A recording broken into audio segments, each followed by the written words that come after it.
Hello प्यारे साथियों, अगर आपका भी सपना है अपने मैट्रिक बोर्ड एग्जाम में 450 प्लस नंबर लाने की, तो आप इस मॉडल पेपर सेट का जो आज हम देखने जा रहे हैं, इस मॉडल पेपर सेट का एक एक प्रश्न जो है आप जरूर से याद कर लें, क्योंकि इस मॉडल पेपर सेट से आपके फाइनल बोर्ड एग्जाम में हूबहू बहुत सारा प्रश्न जो है देखने को मिलेगा, है ना।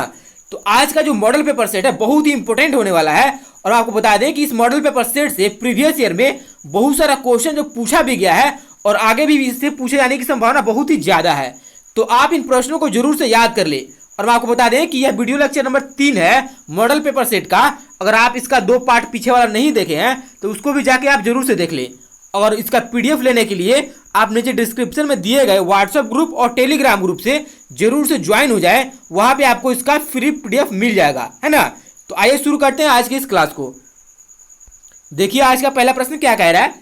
कह रहा है कि किस दर्पण का फोकस दूरी ऋणात्मक होता है, यानी कि वह कौन सा दर्पण है जिसका जो फोकस दूरी है वह ऋणात्मक होता है।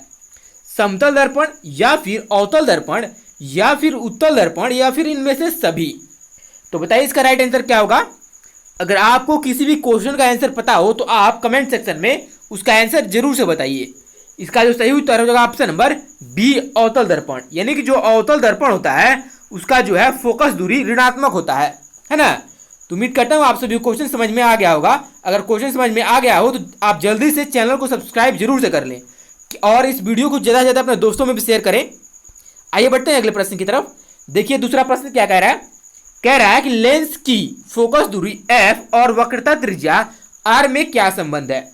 यानी कि जो लेंस की फोकस दूरी f होती है और वक्रता त्रिज्या r होता है उसमें क्या संबंध होता है। ए नंबर ऑप्शन बोला कि f equal to R, B number option बोला कि f equal to R by 2, C number option बोला कि f equal to R by 3 और डी नंबर ऑप्शन बोला कि f equal to R by 4। बताइए इसका सही उत्तर क्या होगा। यह भी क्वेश्चन आपके बोर्ड एग्जाम में बहुत बार पूछा हुआ क्वेश्चन है और बहुत ही महत्वपूर्ण प्रश्न है। बताइए इसका राइट आंसर क्या हो जाएगा। इसका जो सही उत्तर रहेगा option number B, f equal to R by 2। यह प्रश्न आपके बोर्ड एग्जाम में बहुत बार पूछा है तो आप इसको जरूर से याद कर लीजिएगा, है ना। आइए बढ़ते हैं अगले प्रश्न की तरफ। अगला प्रश्न है 3 नंबर। क्या बोल रहा है, निम्न में से किस माध्यम का अपवर्तनांक अधिक होता है। यानी कि निम्नलिखित में से किसमें जो है, किस माध्यम में जो है प्रकाश का जो है अपवर्तनांक सबसे अधिक होता है। यानी कि सबसे अधिक अपवर्तनांक किसमें होता है, हवा में, जल में, शीशा में या फिर हीरा में। बताइए इसका राइट आंसर क्या होगा। यह भी प्रश्न बहुत ही इंपॉर्टेंट प्रश्न है और आपके बोर्ड एग्जाम के लिए। इसका जो राइट आंसर हो जाएगा ऑप्शन नंबर डी, हीरा में। यानी जो हीरा का जो है, हीरा वह माध्यम है जिसमें जो है प्रकाश का अपवर्तनांक जो है सबसे अधिक होता है, इसीलिए इसका राइट आंसर हो जाएगा ऑप्शन नंबर डी, है ना। आइए देखते हैं अगला प्रश्न। अगला जो प्रश्न है वह है 4 नंबर। क्या बोल रहा है कि सामान्य दृष्टि के लिए सुस्पष्ट दृष्टि की अल्प दूरी है। यानी कि सामान्य दृष्टि के लिए न्यूनतम जो देखने की दूरी होती है, यानी कि जहां पे हमको वस्तु दिखाई देता है वह क्या है 25 मीटर है या फिर 25 सेंटीमीटर है या फिर 25 मिमी है या फिर इनमें से कोई नहीं। 25 मिलीमीटर है या फिर इनमें से कोई नहीं। बताइए इसका राइट आंसर क्या होगा। यह भी प्रश्न आपके बोर्ड एग्जाम के लिए बहुत ही महत्वपूर्ण है। इसका राइट आंसर हो जाएगा ऑप्शन नंबर बी, 25 सेंटीमीटर। यहाँ पे आप मीटर को ना गोला लगाइएगा, है ना। 25 सेंटीमीटर होता है, 25 सेंटीमीटर, है ना। तो आप इसको जरूर से याद रखिएगा। बहुत बच्चे कंफ्यूज हो जाते हैं कि 25 मीटर होगा ये भी 25 सेंटीमीटर होगा। तो इसका राइट आंसर हो जाएगा 25 सेंटीमीटर, है ना। आइए देखते हैं अगला प्रश्न।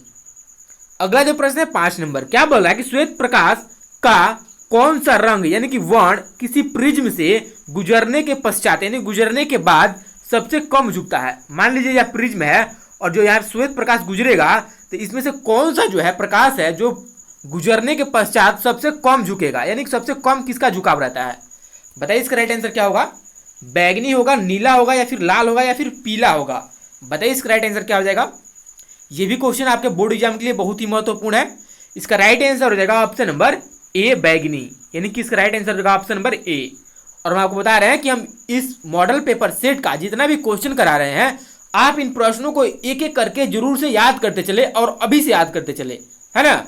आइए देखते हैं अगला प्रश्न। अगला प्रश्न है 6 नंबर। क्या बोल रहा है कि निकट दृष्टि दोष के लिए कौन से लेंस का उपयोग करके उसका संशोधन किया जाता है। यानी कह रहा है कि निकट दृष्टि दोष से अगर कोई व्यक्ति पीड़ित है तो उसका उसका जो उपचार जो है किससे किया जाता है, कौन सा लेंस से उसका उपचार किया जाता है, अवतल लेंस से, उत्तल लेंस से, या फिर द्विफोक्सी लेंस से, या फिर इनमें से कोई नहीं। बताइए इसका राइट आंसर क्या होगा। इसका जो सही उत्तर है हो जाएगा ऑप्शन नंबर ए, अवतल लेंस। और यहाँ पे ध्यान दीजिए, यहाँ पे देखिए, यहाँ पे जो निकट है, जो निकट हम लिख रहे हैं तो इसमें 3 शब्द है ना, निकट में 3 शब्द है। और जब इसका उपचार करने के लिए हम लेंस देखेंगे, अवतल लेंस, इसमें देखिए 4 शब्द है। यानी कि जो 3 अक्षर वाला लेंस है, जो चार अक्षर वाला लेंस है, अवतल लेंस, यह किसका उपचार है, तो यह है निकट दृष्टि दोष का। यानी कि जो 3 अक्षर वाला जो है दोष है, उसका उपचार होगा 4 अक्षर वाले लेंस से, है ना। और वैसे ही अगर आपके बोर्ड एग्जाम में पूछ दे, अगर दूर दृष्टि दोष से अगर कोई व्यक्ति पीड़ित है तो उसका उपचार किससे किया जाता है, तो उसका जो है, यहाँ पे देखिए, अगर दूर दृष्टि दोष पूछे, दूर दृष्टि दोष, तो यहाँ पे 2 शब्द है, दूर में 2 शब्द है, तो इसका उपचार किससे किया जाएगा, तो 3 अक्षर वाले लेंस से, यानी कि उत्तल लेंस से। अगर दूर पूछेगा तो उत्तल लेंस, अगर निकट पूछेगा तो अवतल लेंस। यहाँ पे देखिए, दूर में 2 अक्षर है और इसमें 3 अक्षर है, तो यानी कि 2 अक्षर वाले लेंस दोष जो होगा आंख में दोष, उसका 3 अक्षर वाले लेंस से उपचार करेंगे। और जो 3 अक्षर वाला लेंस दोष रहेगा, उसका 4 अक्षर वाले लेंस से उपचार करेंगे, है ना। तो इसको याद रखने का यह आसान सा तरीका है या फिर ट्रिक है, तो आप इसको जरूर से याद कर लीजिएगा। आइए देखते हैं अगला प्रश्न। अगला जो प्रश्न है वह 7 नंबर। क्या बोल रहा है प्रश्न, कह रहा है कि वैद्युत प्रतिरोधकता निर्भर करता है, यानी कि जो वैद्युत प्रतिरोधकता है वह किस पर निर्भर करता है, चालक की लंबाई पर, चालक की अनुप्रस्थ काट के क्षेत्रफल पर, या फिर चालक के पदार्थ की प्रकृति पर, या फिर इनमें से सभी। बताइए इसका राइट आंसर क्या होगा। इसका जो सही उत्तर है ऑप्शन नंबर सी, चालक की प्रकृति पर जो है वैद्युत प्रतिरोधकता जो है निर्भर करता है ना। आइए देखते हैं अगला प्रश्न। अगला प्रश्न है 8 नंबर। क्या बोल रहा है कि विद्युत शक्ति का ऐसा ही मात्रक होता है, यानी जो विद्युत शक्ति है उसका ऐसा ही मात्रक क्या होता है, तो इसका राइट आंसर हो जाएगा ऑप्शन नंबर ए, वाट। और यह भी प्रश्न आपके बोर्ड एग्जाम के लिए बहुत ही महत्वपूर्ण है, आप इसको जरूर से याद कीजिएगा। अगला प्रश्न है 9 नंबर। क्या बोल रहा है कि 1 यूनिट विद्युत ऊर्जा का मान होता है, यानी जो 1 यूनिट विद्युत ऊर्जा होती है उसका कितना मान होता है। बताइए इसका राइट आंसर क्या होगा। इसका जो सही उत्तर है जगह ऑप्शन नंबर डी, 3.6 गुणे 10 के पावर 6। यहाँ पे देखिए 10 के पावर 6 है, नहीं कि 106 है ना, 10 के पावर 6 जूल। यह भी प्रश्न आपके बोर्ड एग्जाम के लिए बहुत ही महत्वपूर्ण है। हम आपको बता रहे हैं कि इस वीडियो में आपको जितना भी प्रश्न करा रहे हैं सभी भी महत्वपूर्ण है, आप सभी क्वेश्चनों को याद करते चलिए। अगला प्रश्न 10 नंबर क्या बोल रहा है कि निम्नलिखित में से कौन सा जो कथन है वह सत्य नहीं है, यानी कि निम्नलिखित में से कौन सा वह कथन है जो कि सत्य नहीं है। ए नंबर ऑप्शन बोला कि विद्युत जनित्र वैद्युत चुंबकीय प्रेक्षण पर कार्य करता है। बी नंबर ऑप्शन बोला कि विद्युत मोटर विद्युत ऊर्जा को यांत्रिक ऊर्जा में बदलता है। अगला ऑप्शन बोल रहा है कि चुंबकीय बल रेखाएं परस्पर नहीं काटती हैं। और अगला ऑप्शन बोला कि हर विद्युत रोधक वाला जो तार होता है उसका जो प्राय जो है विद्युत जो धुनमय तार होता है, यानी कि जो कह रहा है कि जो हरा रंग का जो तार होता है वो प्राय क्या होता है, तो वो होता है विद्युत धुनमय तार। बताइए इसका राइट आंसर क्या होगा। इसका जो सही उत्तर होगा ऑप्शन नंबर डी, जो हरा जो तार होता है वह क्या होता है, तो विद्युत धुनमय तार होता है ना। अगला प्रश्न है 11 नंबर। क्या बोल रहा है कि फ्लेमिंग के बाम हस्त नियम में बायां हाथ का जो मध्यमा होता है वह क्या संकेत करता है, यानी कि जो फ्लेमिंग का बाम हस्त नियम है उसमें जो बीच वाली अंगुली है मध्यमा, वह क्या संकेत करती है, चालक की आरोपित विद्युत बल की दिशा को, या फिर चुंबकीय क्षेत्र की दिशा को, या फिर चालक में प्रवाहित विद्युत धारा की दिशा को, या फिर इनमें से कोई नहीं। बताइए इसका राइट आंसर क्या होगा। इसका जो सही उत्तर है ऑप्शन नंबर बी, चुंबकीय क्षेत्र की दिशा को जो है फ्लेमिंग के बाम हस्त नियम में जो मध्यमा होती है, यानी कि बीच की जो उंगली होती है ना, वह किसको दर्शाती है, तो चुंबकीय क्षेत्र की दिशा को दर्शाती है। अगला प्रश्न है 12 नंबर। क्या बोल रहा है कि चुंबक के भीतर चुंबकीय क्षेत्र रेखाएं की दिशा क्या होती है, यानी कि चुंबक होता है उसके भीतर जो है चुंबकीय क्षेत्र रेखाओं की जो दिशा होती है वह क्या होती है, दक्षिणी ध्रुव से उत्तरी ध्रुव से दक्षिणी ध्रुव की ओर, या फिर दक्षिणी ध्रुव से उत्तरी ध्रुव की ओर, या फिर चुंबकीय क्षेत्र रेखाओं की दिशा निश्चित नहीं होती है, या फिर इनमें से कोई नहीं। बताइए इसका राइट आंसर क्या होगा। इसका जो सही उत्तर रहेगा ऑप्शन नंबर बी, दक्षिणी ध्रुव से उत्तरी ध्रुव की ओर, है ना। अगला प्रश्न है 13 नंबर। क्या बोल रहा है कि नाभिकीय ऊर्जा का स्रोत निम्नलिखित में से कौन सा है, यानी कि निम्नलिखित में से कौन सा जो है नाभिकीय ऊर्जा का स्रोत है, यूरेनियम, सोडियम, कार्बन या फिर इनमें से सभी। बताइए इसका राइट आंसर क्या होगा। इसका जो सही उत्तर रहेगा ऑप्शन नंबर ए, यूरेनियम, यानी कि जो यूरेनियम है वह नाभिकीय ऊर्जा का स्रोत है। अगला प्रश्न है 14 नंबर। क्या बोल रहा है कि कलिज चूना का रासायनिक अणुसूत्र क्या होता है, यानी कि कलिज चूना होता है उसका जो है रासायनिक अणुसूत्र क्या होता है ना। तो इसका आंसर आपको बताना है कमेंट सेक्शन में। देखते हैं कि कितना जो बच्चा है इस क्वेश्चन का आंसर पता, कितना जो बच्चा है उसको जो है इस क्वेश्चन का आंसर पता है ना। तो इस क्वेश्चन का आंसर आपको बताना है कमेंट सेक्शन में। आइए बढ़ते हैं अगले प्रश्न की तरफ। अगला प्रश्न है 15 नंबर। क्या बोल रहा है कि जल के विद्युत अपघटन में कैथोड पर कौन सा गैस मुक्त होता है, यानी कि जब जल में वैद्युत अपघटन होता है उस समय जो है कैथोड पर कौन सा गैस मुक्त होता है, ऑक्सीजन, हाइड्रोजन, ऑक्सीजन और हाइड्रोजन दोनों, या फिर ओजोन। बताइए इसका राइट आंसर क्या होगा। इसका जो सही उत्तर है जो ऑप्शन नंबर ए, ऑक्सीजन, यानी कि जब जल में वैद्युत अपघटन होता है उसमें कैथोड पर कौन सा गैस उत्पन्न होता है, तो वह होता है ऑक्सीजन। अगला प्रश्न है 16 नंबर। क्या बोल रहा है कि बेकिंग सोडा का रासायनिक सूत्र क्या होगा। बताइए इसका राइट आंसर क्या हो जाएगा। इसका जो सही उत्तर हो ऑप्शन नंबर ए,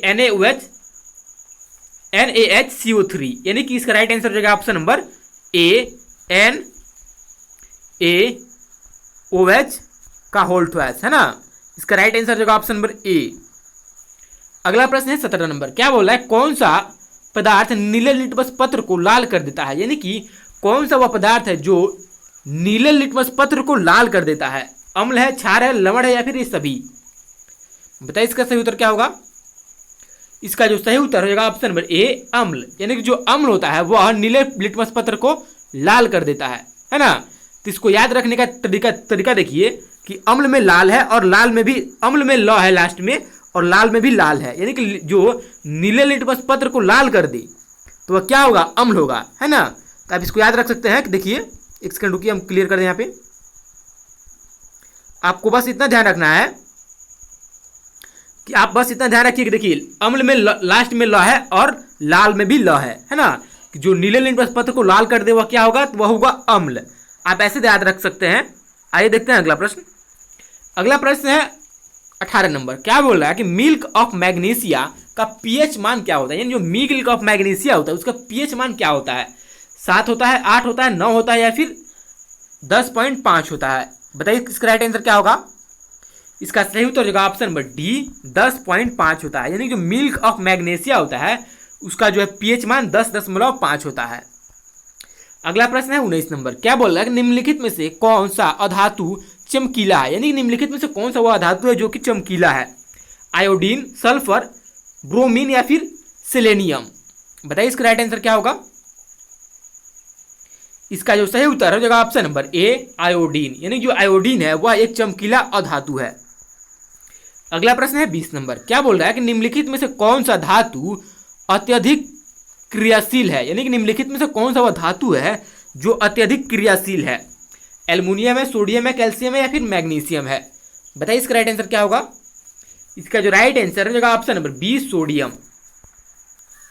अगला प्रश्न है 21 नंबर। क्या बोल रहा है कि ऑक्सीजन परमाणु के बाह्यतम कक्षा में इलेक्ट्रॉनों की संख्या कितनी होती है, यानी कि जो ऑक्सीजन है उसके जो बाह्यतम जो कक्ष होता है उसमें इलेक्ट्रॉनों की संख्या कितनी होती है, 2 होती है, 6 होती है, 3 होती है, या फिर 4 होती है। बताइए इसका राइट आंसर क्या होगा। इसका जो राइट आंसर हो जाएगा ऑप्शन नंबर बी, 6 होती है। इसका राइट आंसर हो जाएगा ऑप्शन नंबर बी, है ना। तो यहाँ पे हम आपको जो है बी 21 प्रश्न कराए, है ना। यहाँ पे हम आपको 21 प्रश्न कराए और इस जितने भी 21 प्रश्न थे बहुत ही महत्वपूर्ण प्रश्न है। आप इन 21 प्रश्नों को जरूर से याद कर लीजिएगा, है ना। और इसका जो अगला पार्ट आएगा उसमें हम आगे वाले प्रश्नों को भी देखेंगे, है ना। तो इस वीडियो को मैं यहीं पर समाप्त कर रहे हैं। उम्मीद करता हूँ आप सभी को जो वीडियो अच्छा लगा है, अगर वीडियो अच्छा लगा हो तो आप इस वीडियो को अपने दोस्तों में जरूर से शेयर करें, है ना। और चैनल में पहली बार आए हो तो चैनल को सब्सक्राइब जरूर से कर ले, ताकि जैसे ही हम कोई अगला वीडियो अपलोड करें तो उसका नोटिफिकेशन जो है आपको सबसे पहले मिले। है ना। तो इस वीडियो को भी समाप्त करते हैं और इसका पीडीएफ लेने के लिए आपको नीचे डिस्क्रिप्शन में हमारे व्हाट्सएप ग्रुप का और टेलीग्राम ग्रुप का जो है लिंक मिलेगा, वहां पे आपको इसका पीडीएफ जरूर से मिल जाएगा, है ना। तो इस वीडियो को भी समाप्त करते हैं, तब तक के लिए जय हिंद, वंदे मातरम।